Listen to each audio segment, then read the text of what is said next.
You know, we really want to make sure that we cash checks that we make, right, to our clients and the promises we make to our clients. And I think a lot of companies in this space, especially coming from my background, being really, really good at sales and knowing how to build relationships, you can sell anything, but being able to actually deliver on it is something completely different. So when I took over just Southern California and started running the business on my own, one of my number one focuses was I didn't want to have salespeople. I wanted to have people that were purely based on, production and purely based on the end result and delivering on the promise. And if we did that, work would just naturally come in the door. So until actually last year, we didn't have salespeople for the first like 7 years. Now, I mean, obviously you have to have people that bring in sales, but I focused more on the people that produce the actual work on a continuous basis.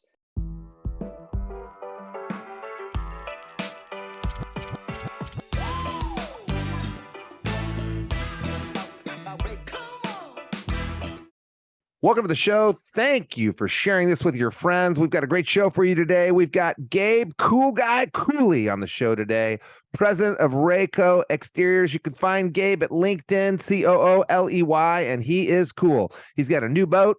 He's got wonderful travel experiences with family and friends, and he's going to talk about how that happened, his path of positivity, productivity, and perseverance to get there. And he's going to talk about how to constantly vet who you spend time with, how to do it on your way to the top. Welcome to the show and welcome to the Edge of Excellence.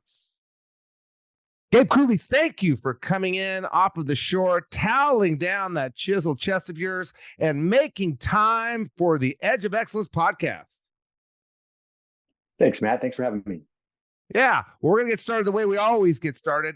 Gabe Cooley, what is your definition of excellence? My definition of excellence is not leaving anything on the table. For me, I want to be able to go to sleep at night feeling good about no regret, feeling that I put it all out there. I gave it my all, and I know tomorrow I can go back and do it again, but I'm not making up for the previous day. Okay, not leaving anything on the table when you're fishing, not leaving anything on the table when you're flying down to Buenos Aires and going on Francis Mallman's private island and eating food for 5 days cooked by numerous chefs, not leaving anything on the table with your buddies when you're helping them out, and not leaving anything on the table at work. Is that what you mean? That's right. A lot of my friends that go fishing with me, they say, I tell them we're going to go for a half day of fishing. Do you know what a half day of fishing is? Yeah, you come in at 4. A half day is 12 hours. So that's a short day. So a normal day for me would be like a 16 to 18-hour day. So usually we make or break our fishermen on the trip and decide who's coming next time based on whether or not their wives are at the dock with the Coast Guard. Okay. Well, you got a cool life, the life of an entrepreneur. It's a hard life at first, and if you do it right, it becomes a life of freedom. You can choose it to be hard or easy later in life. And we're going to talk about how Gabe became an entrepreneur, what Reiko Exteriors is, why he picked that. We're going to talk about more fishing because he got a new boat, and you may be like the third or fourth best fisherman I know. What would you rank yourself? Third or fourth? You'd rank yourself above Spencer Pepe. Come on. I'd have to be right there below Spencer Pepe. He was my mentor. Okay. He taught me everything. Sandy's above you too, right? He's a spear fisherman. Okay. Well, one of the greatest fishermen who also runs an awesome business is here with us today. We're going to go back in time and figure out how you ended up getting the big boat and get to travel all over the place with your buddies. Let's just go back way to high school. And I forget where you went to high school. Bakersfield? Victorville, somewhat similar to Bakersfield, the high desert. So you grew up in Victorville. You're going to high school, and Victorville is kind of like New Mexico. There's not a whole lot going on there most of the time. There may not been a lot of entrepreneurial mentors. What was life like in Victorville? What were you doing? Did you know what life looked like in your future? Definitely not. When I started high school, I was going to the same high school that my parents went to and all of my brothers had went to. And so there was definitely already somewhat of a persona built for me when I went to high school. And that was challenging because, I wanted to make my own path. And so after my freshman year, I changed high schools to a brand new high school that had been built. And that was a real big defining moment for me in the desert because nobody knew me there. And I could kind of write my own book. instead of what was left for me at the previous school. It also really opened a lot of doors for me because I could reinvent myself for who I thought I was. And, at that point was a good moment for me because I was able to join wrestling. I got on the swim team. I got involved in ASB. Initially I thought I was going to go into the Navy. I thought that was probably the only path for me. A lot of my family has been in the Navy. My uncle was a Navy SEAL. And I was like, that's awesome. That's a great path for me. It'll open up doors for me to go to college down the road. Little did I know that I'd start getting recruited for different colleges based on, how well I was doing with some of my extracurriculars. And so I ended up getting a scholarship to college, and that's how I got into UC Davis. For which sport? It was actually not sports. I was going to walk onto the wrestling team, but I did really well in physics, and my physics teacher really liked me, and he wrote me a letter of recommendation. And I ended up getting accepted to the mentorship in undergraduate research and participation in the physical sciences. It's the MERPS program. And they were paying for about 75% of my school. All I really had to do is, basically 3 days a week, I had to work for 4 or 5 hours and then write abstracts all week. Unfortunately, I got burnt out on that pretty quick within my, second year of college. All right. So in high school, so your siblings went to the same high school. Your parents went to the same high school. All the teachers knew who you were, and they were pigeonholing you. And I've known you for a long time. I'm assuming you had these outrageous goals back then and maybe an outrageous view of where you were headed. I remember the first time I met you, you said, okay, I'm going to do 250 grand in college works. And I went, and I don't know if I told you this. I must have told you this before, but I would have talked you out of it. And for some reason that year, I said, I'll just let him think he can have that goal. But before I would have said, hey, dude, let's just pare that down a little bit. That's a little bit too big. No one's ever done that before. I don't think you can.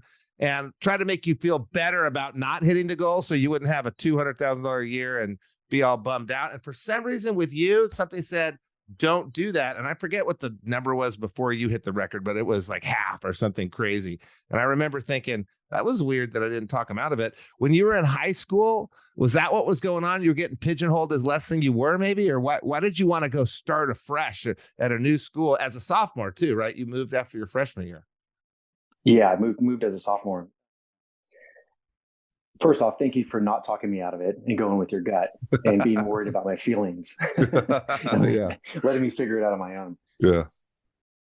Yeah, in high school, my brother got in a lot of trouble there, and he was always getting suspended and in trouble. Okay. And therefore, I was getting suspended and in trouble and hanging out with his crew of buddies. And, I just felt like there was a new opportunity at a new school where I didn't know anybody, and I can go make my mark there. Okay. And it was a great decision for me. It really worked out well for me because I got into ASB and all the sports and clubs. I became senior class president of my high school. There was over 900 students at my high school. And those were all just really big confidence building steps for me. So I'll get people on the show that say you are the sum of your 5 closest friends. And that probably pops up every 10th episode or so. And so you as a young person realize, hey, wait a second. I can do better than this. I'm going to remove myself, get a new social circle, get people that are going to lift me up, get rid of some of the preset notions as to who I am because people are misunderstanding who I am. And what a wise move you made. And where you were consciously making that move to get ahead because you wanted to move onward and upward in life. Absolutely. Yeah. I just wanted to eliminate the toxic people in my life. Yeah. Right? And really surround myself with people that were going to push me and motivate me. Yeah. Oddly enough, in high school, I don't have a bunch of long-term friends I kept from high school. Yeah. But I do from college and from college works, actually.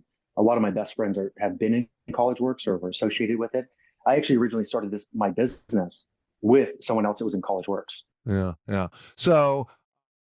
So you make this shift, and I'm just thinking about the person listening right now. Maybe they're thinking, hey, everything's cool in high school, but I've got that same group in college. Or maybe they're thinking, I got out of college and I'm falling into that group. You can make a choice to fire friends or change your circumstance or move. You just have to make the decision. So Gabe, at a young age, 14 and a half, almost 15, I think, decided I'm going to get myself better circumstances. And then they dragged you into swimming and wrestling and ASB and physics. And I didn't even know what was your degree from Davis when you finally came out? Sociology. So you went in on physics. You got that mathematical mind, that science understanding, which probably helps you with some of the things you do. You did the College Works gig and came out and started Reiko with who from College Works? Ricky Chu. Ricky Chew. How Yeah. can I forget that? I remember that now that you mention it. Okay, so, and you're still hanging out with him and talking to him? Yeah, we're best buds. We're not partners over the past 7 years. We have not been, but we still talk a lot. We hunt a couple times a year. Sometimes if I can get him on the fishing boat, I get him down here and we'll go. Oh, yeah. Ricky, if you're listening, don't go. Come with me and Spencer. Our half day is like 6 hours. All right. Okay, so I do want to just hit real quick, and we can think about people that can't do the College Works gig because it's only in the Midwest. When you look at those years of taking physics and then later on taking sociology and working, and I think having to pay for some of your college, what were some things that you had to overcome while you were this College Works manager, which people that can't do it, you're running a business, you're in charge of everything, you're setting your own schedule, you have to get out there and market, you got to work 25 at least hours a week. In the summer, you're going to work 80 hours a week. And Gabe, did $258,000. The first one over 200. I think the first guy over 150 as well, and did it with authority. What were some of the things that you had to overcome and some of the lessons that you took out of that helped you start your business? Well, there's a lot, that's for sure. It's definitely a defining moment in my career and my development is being able to do the College Works painting program. I remember being so excited. I was going in for an interview and being hired and getting my manager booklet and reading it on the plane before the first training and realizing I left it on the plane before the first training. I was so nervous to go into the training without my booklet, my training booklet.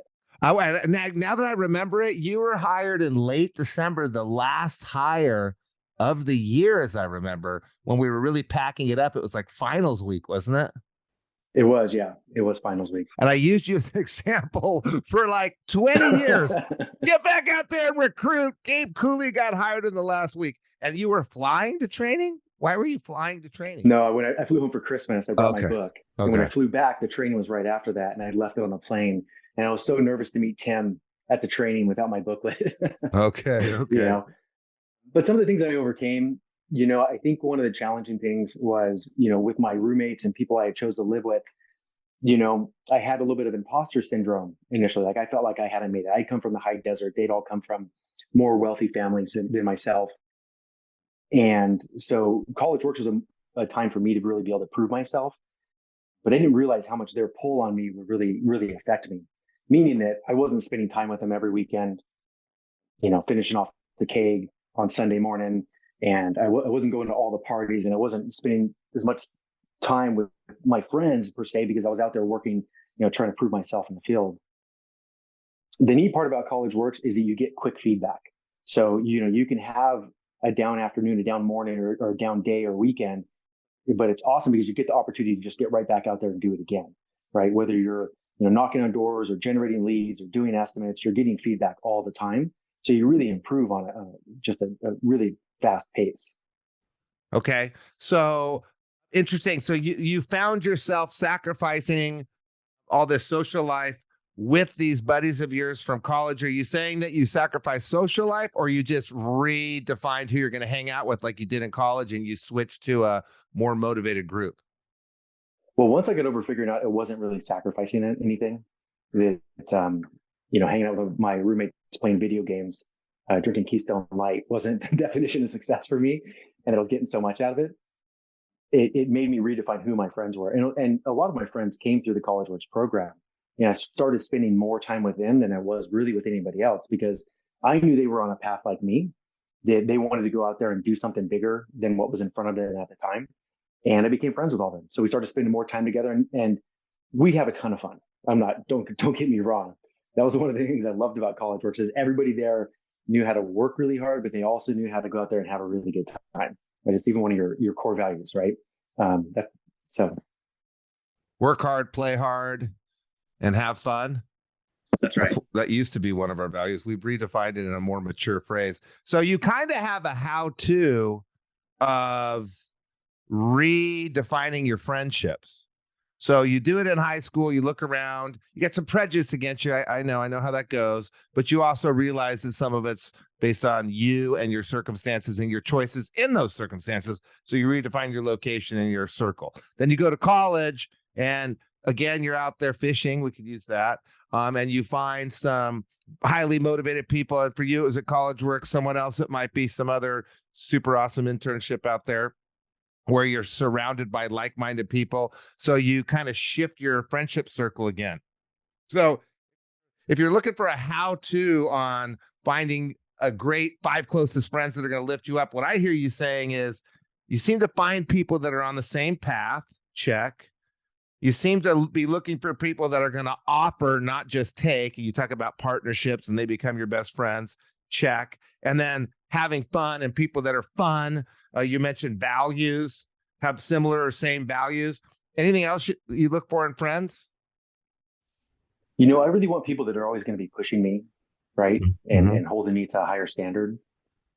I also want people that it's a hell yes to spend time with, right? Like I'm always excited to spend time with them. If it's ever becoming a drag, then it should probably become a disassociation of mine because time is limited, right? That's your most valuable asset. And so, I've over the past years, I've done a lot of disassociations and every year really just leveled up more and more. And I find myself truly, really being the average of my 5 or 10 closest friends.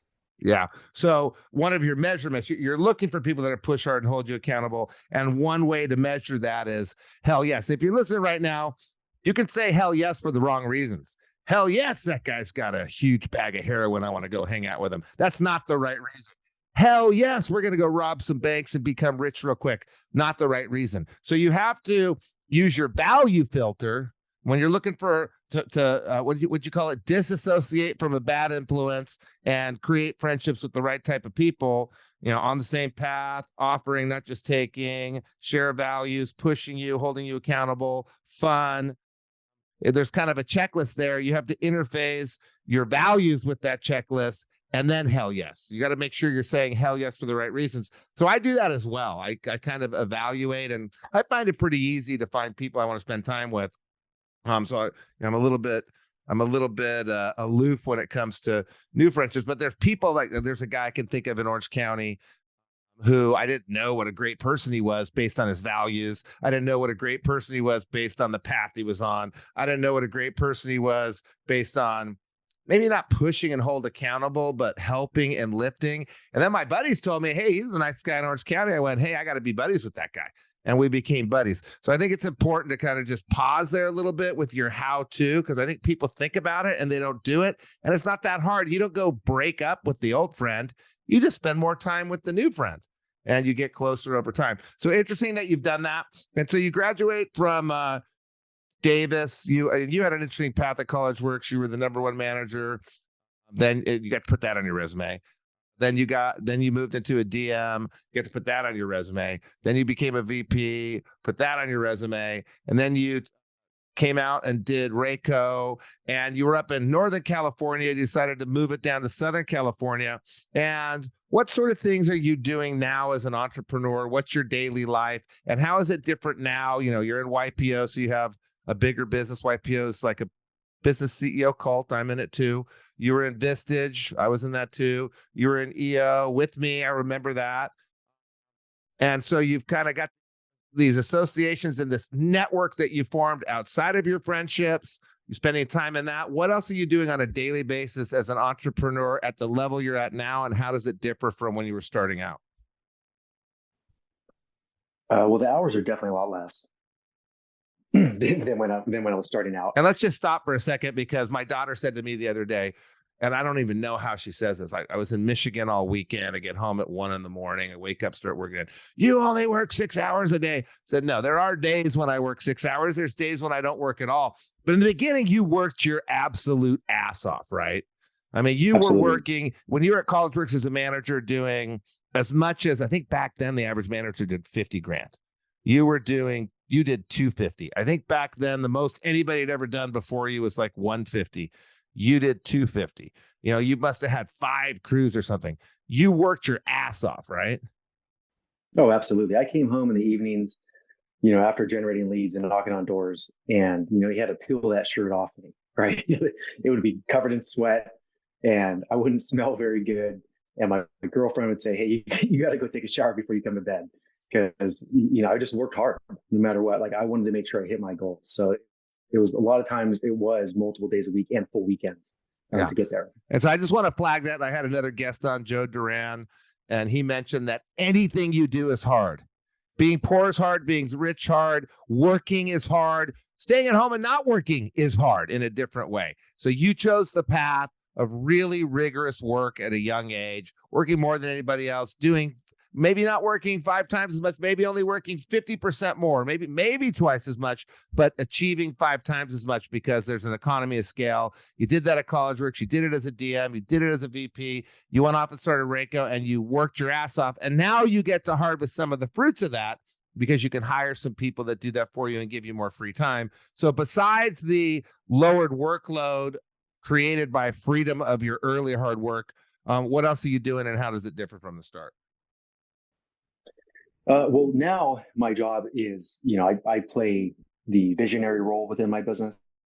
And so my focus is really pushing the vision to the team members that I have.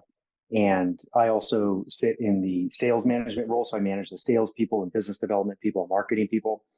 Most of that management comes from, doing one-to-one. So I do a lot of one-to-ones with my team members, make sure they're hitting their goals and their commitments that they made. And what I spend a lot of time on within my organization is eliminating politics. I find that in a lot of companies out there, they spend a lot of time complaining, talking shit about their competitors, talking shit about people within the organization, but not really facing the issues head on. So really, we have a no politics policy within the business. So if we hear people that are not talking kindly of other people, or people have problems with people within the organization, my job is to sniff those out and solve them as quickly as possible. And that, for me, just really clears up communication lines between people so that when an order is given, I know they're going to be able to do it to their best abilities. It sometimes isn't the funnest job to do it, but it's really, really rewarding when you hear people, even that have left your business, they come back and say, wow, that was just a really great working environment because I felt like I was really supported. And you weren't running your company, say, like a regular $20 million construction company. You were running it like a Fortune 500 business. And that's really, my attitude towards it is I want to run it at the level of the business I'm going to be in 5 years, right? So you're driving the vision, which is, I'm assuming, a collective vision that's built over time. And it's probably a written vision, and there's a vision statement and a strategic plan and a mission statement. And you're driving that as the CEO of this big business. You're driving culture, and you're focused on eliminating politics as a key part of your culture. And I bet a bunch of things trickle down from that. You've got a specialty where you're in there managing the sales, probably because you're really, really good at it. You don't want to delegate that. And so you're wearing maybe a couple hats. What was it like when you were starting off? And maybe give us a little story of how Reiko started. And in the terms of someone that's 24 right now, listening in their car, thinking, okay, what do I need to do? What am I missing? How do I get this done? Yeah. So in the beginning, when Ricky and I partnered up, our plan was to go out there, and we had a contract. It was a solar contract and a construction contract, and it was supposed to come through. It was going to be a couple $1,000,000 a year, and we were really excited about it. And so we put all our money into the business, hired a whole bunch of people, and within a week of starting the business, that contract fell through. So after hiring everybody, making these plans for six months, 8 months to get the business up and running, putting everything in order, putting our life savings into the business, we got a pretty big detour right in the beginning. So, we sat down and we said, what can we do now? Like, what can we do with the time? What do we know? We need to get money in the door right away. So we literally went out there, Ricky and I, and started knocking on doors again.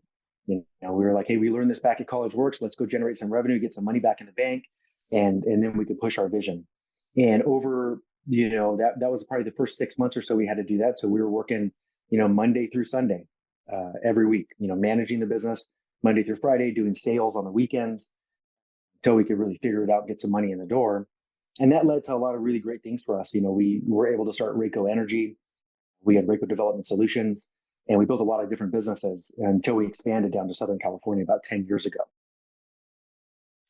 And in the beginning, we were doing everything. I mean, it didn't matter if it was, walking with a client or doing an estimate or, managing the financials or making deposits in the bank or putting out fires. We had to do everything. And then about 10 years ago, that was about 8, 9 years ago, I decided I wanted to run the business on my own.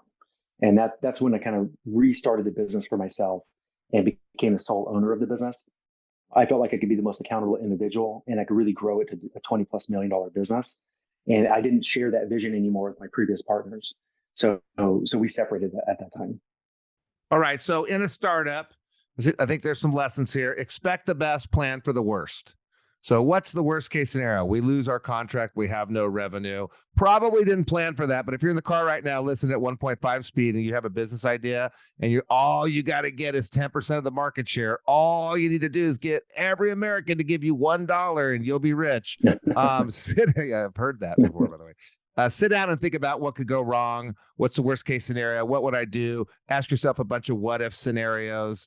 If this happens, what will I do? What if this happens? What if this happens? And you can kind of plan out some of these scenarios. However, you're never going to go start a business under one contract and expect that to cancel. They do say have multiple sources of revenue. Don't have too much of your revenue coming from one client, but you got to start somewhere. And had you not done that, you wouldn't even started your business. So sometimes you got to take a chance. I'm not telling people to not take a chance, but eventually you're going to have to reevaluate, adjust, and you test your persistence and resilience. So you already knew you had the ability to adjust because you changed jobs, changed careers, gone off and started a business. You already knew you had the persistence. You already knew you had the resilience, and you already knew that you and Ricky could work hard. So you'd prove that over time of knowing each other, back to your 5 closest friends, who you surrounded yourself with. You're with people at all times you can have a partnership with. I had a partnership with you. You were a person that people wanted to do business with. So you're a person people want to do business with, hanging out with people that people want to do business with, and it comes together. You're not a loser hanging out with people that are crushing it, and you're not crushing it hanging out with losers. So you've had these lessons throughout life, and you're working hard. You guys are doing well, and then you just have a change of vision.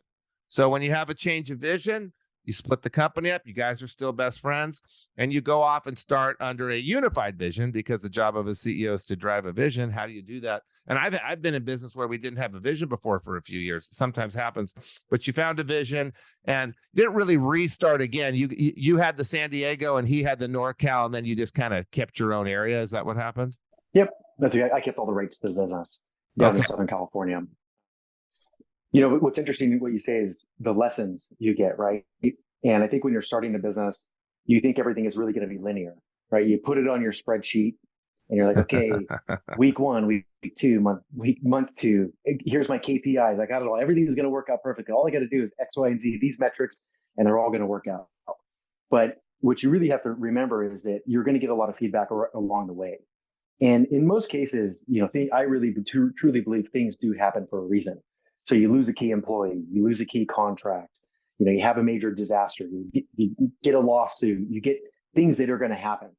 But the way you have to face those things is that they are truly feedback, and that you need to take your learnings from those things and then just redirect. You can't take it personally. If you sit down and take it personally, you're going to eat yourself alive, right? Yeah. So starting a business, it's not a straight bar curve. It's not linear. It looks a lot like a stock ticker.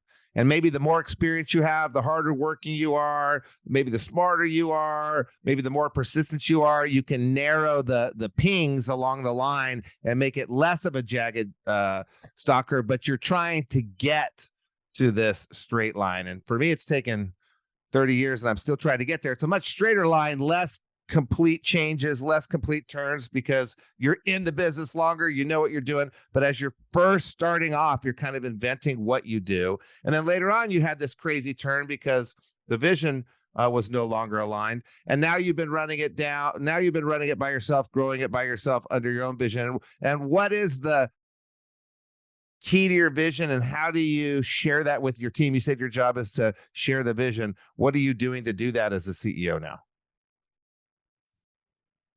You know, we really want to make sure that we cash checks that we make, right, to our clients, and the promises we make to our clients. And I think a lot of companies in this space, especially coming from my background, being really, really good at sales and knowing how to build relationships, you know, you can sell anything, but being able to actually deliver on it is something completely different. So when I took over at just Southern California and started running the business on my own, you know, one of my number one focuses was I didn't want to have salespeople. I wanted to have people that were purely based on production and purely based on the end result and delivering on the promise. And if we did that, work would just naturally come in the door. So until actually last year, we didn't have salespeople for the first like 7 years. Now, I mean, obviously you have to have people that bring in sales, but I focused more on the people that produce the actual work on a continuous basis. And our values in the business are, pride in workmanship.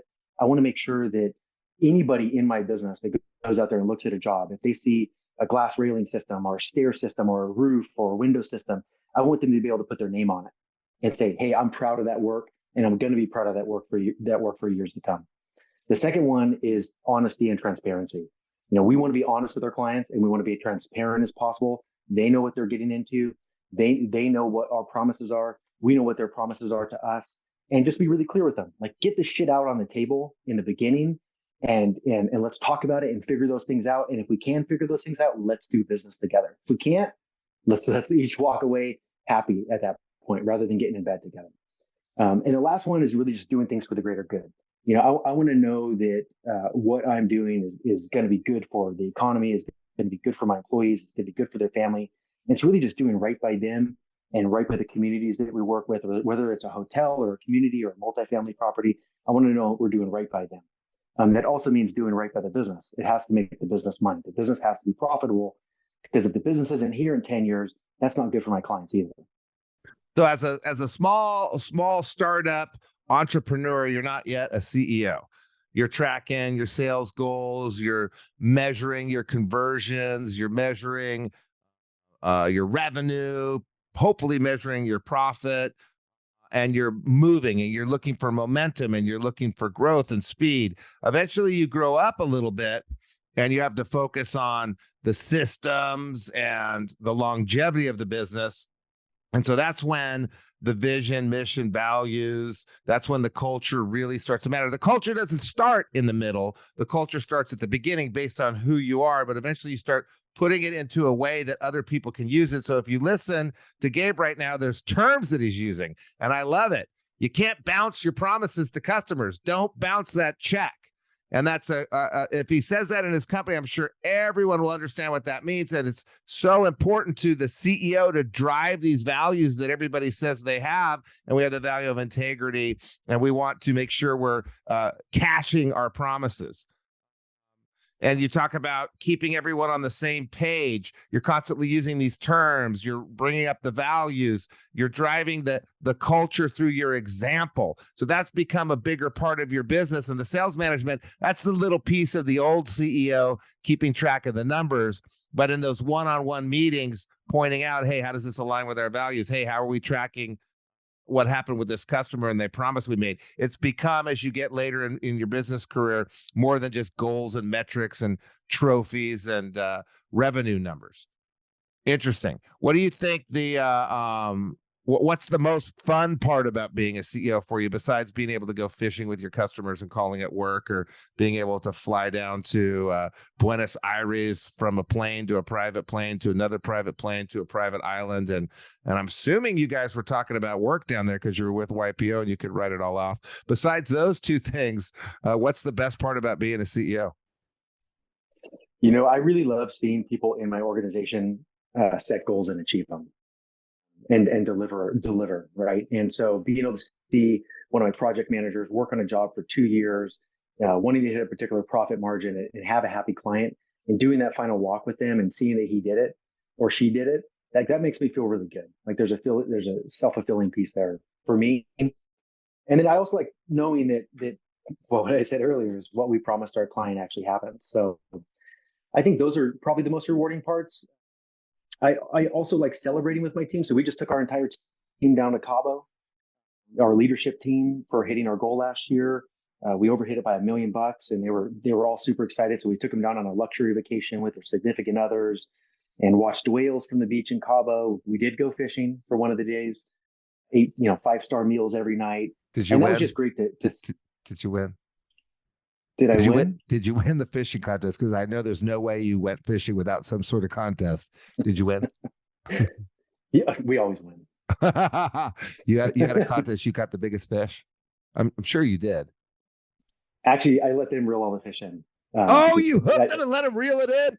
Okay, so it's interesting though. And you've always been a somewhat humble person. I'm not saying people need to be humble, but I do find that people like you and me, and God, you remind me of my brother's really good buddy from college, Will Green. You look exactly like him. You talk exactly like him. You have the same kind of personality of lifting, right? You're getting you're getting your energy from lifting others, helping others achieve their goals, helping others celebrate. And while they rise, you rise too. It's the business, your business culture is the tide that's rising all the boats in the business. Everybody's winning. And that's your job, to make a culture like that, to make a business where all the teams jive together and all the people jive together and there's no politics. And no one's leaving anything on the table. No one's got regrets, back to your definition of excellence. And everybody's rowing the same way. And the tide is rising all boats. And when you look, go ahead. I was going to mention just our motto. You just mentioned boats again. So our motto in the business is whatever makes the boat go faster, right? From Traction, from Gino Wickman. And everybody in the business, that's how we make decisions, is that when we're doing our leadership meetings or management meetings, and somebody brings up an idea or something, brings something to the table, the question is, does it make the boat go faster? Are we going to be rowing in the same direction? Or is someone's paddle going to be hanging out on the back? How are we going to deal with this weather? All those types of things. What's going to make the boat go faster? So we talk about that a lot in the business. And in the long term, not fulfilling your promises, leaving those promises to bounce and uncashed checks, that makes the boat go slower in the long run. So as a CEO, you're evaluating what's short term, what's long term. And what I had a follow-up question to kind of what you're doing now. When you look back at all the hard work from when you were younger and your college days, in your earlier life, you made some sacrifices that probably felt pretty painful at the time. Maybe you didn't go down to Cabo with some buddies at spring break or whatever it was. What sacrifices are you constantly thinking about that you made in your younger years that you would tell yourself to do all over again for the listeners?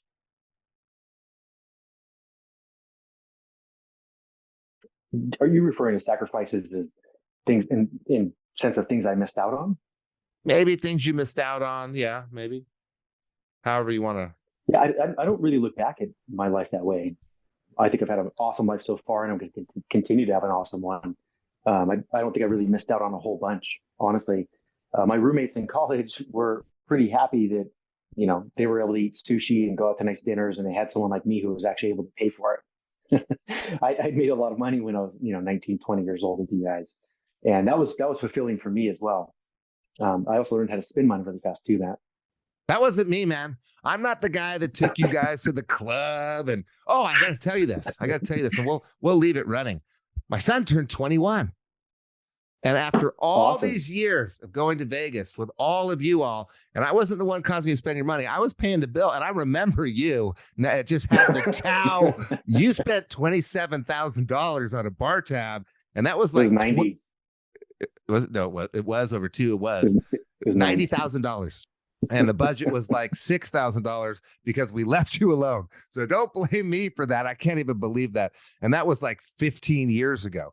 I got to play. If Sean Baldwin, you're listening, this is how you treat your people in your company. If you really love them, you let them go crazy. And I don't even think I was there, but I remember it was Tao and some other place. Anyway, all these years of going with you guys, my son's going to hear, this will be the one my son listens to.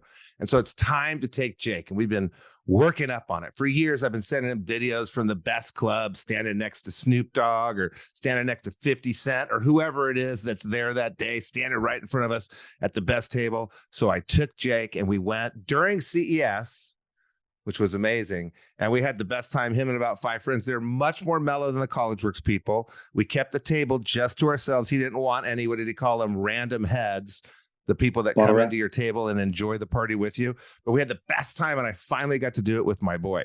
So back to what I was saying. A lot of times people will talk about, missing out on something, but they're glad they did. You're saying that you organized your time and organized your priorities so much that you didn't have any sacrifices. And if you did miss a video game stint with your buddies, you came back with some sushi and made up for it. So no regrets at all. Yeah, I really don't. And that was kind of what I was saying earlier too, is that, at the end of the day, I want to know that I did everything I possibly could and made the most of every experience. I bring that into fishing or my family or travel or work. I want to know that I really did give it all and feel good about myself when I'm going to bed that night. All And so right. I Well, don't I don't feel like I have a whole bunch of regrets, for missing things. I know that anytime you do anything challenging, you're gonna miss out on some stuff and you're gonna make choices. And there's trade-offs, right? So you get to choose one thing over the other. If you want to exercise every morning at 5 a.m., like you're gonna have to trade off to go to bed at 9 o'clock, right? Maybe you can't stay up as late and watch your favorite Netflix show. So there's always going to be trade-offs, but as long as the trade-offs are benefiting you more, there shouldn't be any regret around those. all right. And I've known you for a long time. So I can honestly say I've never known you to do anything but not leave anything on the table. Interesting. So, I mean, you've been I don't remember the numbers past the first year, but, the best, close to the best, record setting in a lot of things. So I wonder how many people can say they don't have any regrets. I've been pondering myself. And I don't think it really makes sense to sit back and ponder and beat yourself up, but it's interesting to think going forward, are you doing everything you can, not leaving anything on the table, making sure that when you go to bed each night, you had no regrets. And if you have a minor one, making sure you don't have another one tomorrow. Are you surprised by where you're at today and how things are going and this wonderful lifestyle you have and this great business and great team that you're working with? Is it surprised you? Would it have surprised your 20-year-old self? I think so. I would say that it surprised myself. My path again has not been linear, and in order to get here, and I've had a lot of detours in order to get here, and I didn't expect that I would get here the way that I did, and in the method I did. So I think I would surprise myself. I'd hope I'd make myself proud at that time. Make yourself proud. So anything that we've left out here, that someone's thinking about starting a business, they're thinking about becoming a CEO, anything that we've left out that they need to know? You know, as far as anything like to share with other people, I think it's, a lot of what you do is about resilience, right? And being able to get out there and work hard, but also work smart as well and be as consistent as possible. And just know that you're going to get feedback and you're going to get learnings along the road, which might be in the form of failures or challenges that you might face. But, I wouldn't dwell on those things. I try to focus on being able to get on to the next day and move on and try to give yourself another best shot you can. And I think, a lot of times people go out there, they try something once or twice, they get some negative feedback, and then they don't try again. You just got to keep trying. And I think that's what a lot of people miss sometimes is that it's absolutely going to be difficult. And I'll just be 100% blunt right here. I've been running my business for 15 years. I didn't make money 8 of those years, right? There's been major challenges in the business. At one point we had over $1 million worth of debt that I had to commit to paying off when I was, deciding to move my business away from having my partners. And that's a big commitment. But knowing that I did it and having the confidence that I did it, that built up resilience for myself. Okay. Well, I appreciate you making time and sharing. Appreciate you coming on the show. Thank you for being excellent. And thank you for being on the Edge of Excellence today. Oh, okay. Thanks, Matt. That was awesome.